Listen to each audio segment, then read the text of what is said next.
नमस्कार मंडळी, पुन्हा एकदा स्वागत आहे आमच्या नवीन यूट्यूब चॅनलमध्ये, ज्याचे नाव आहे सुजया मराठी परिवार. मंडळी, गणेशोत्सव जवळ आला आहे. आम्हीही तुमच्यासारखेच गेले अनेक वर्ष घरातील गणपतीसाठी वेगवेगळी सजावट करत आलो आहे.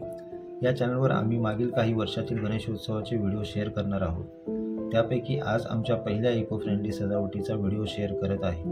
ही सजावट करण्याआधी आम्ही बहुतेक सजावटी थर्मोकॉलपासून केल्या होत्या, पण या देखाव्यापासून आम्ही इको फ्रेंडली सजावटीच्या संकल्पनेकडे वळलो.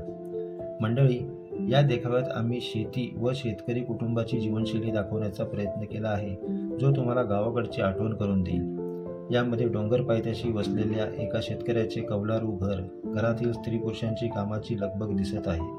हे घर, शेतातील विहीर, विहिरीवरील रहाट, घराचे कुंपण हे सर्व पुठ्ठ्यापासून बनवले आहे. घरापुढे बैलगाडीतून चारा घेऊन येणारा शेतकरी, अंगणात धान्याची पोती, धान्य पाकडणारी काकी, सुंदर तुळशी वृंदावन आहेत. काका आणि दादा विहिरीचे पाणी आणत आहेत. कारभारी चुलीवर भाकरी बनवत आहे. घरामागे केळीचे झाड आहे. देखाव्याच्या मधोमध श्री गणेश मूर्तीची प्रतिष्ठापना केली आहे.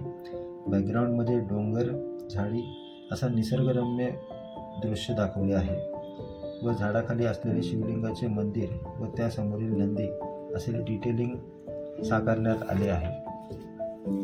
डोंगरावरून येणारे पावसाचे पाणी शेततळ्यात साठवून शेतीसाठी वापरण्याचे पारंपरिक तंत्र सुद्धा या देखाव्यामध्ये दाखवले आहे. या शेतातील उभे पीक व त्या पिकाची राखण करणारे बुजगावणे तर अनेकांचे लक्ष वेधून घेत होते. असा हा शेतीच्या थीमवर आधारित देखावा अतिशय लक्षवेधी होता व अनेकांनी प्रत्यक्षात व सोशल मीडियातून याची स्तुतीही केली. तुम्हाला हा देखावा कसा वाटला ते कमेंट करून नक्की सांगा. तुम्ही आमच्या चॅनलवर नवीन असाल तर सबस्क्राईब नक्की करा व बेल आयकॉन प्रेस करा, जेणेकरून आमच्या नवीन व्हिडिओचे नोटिफिकेशन तुमच्यापर्यंत येत राहतील. धन्यवाद.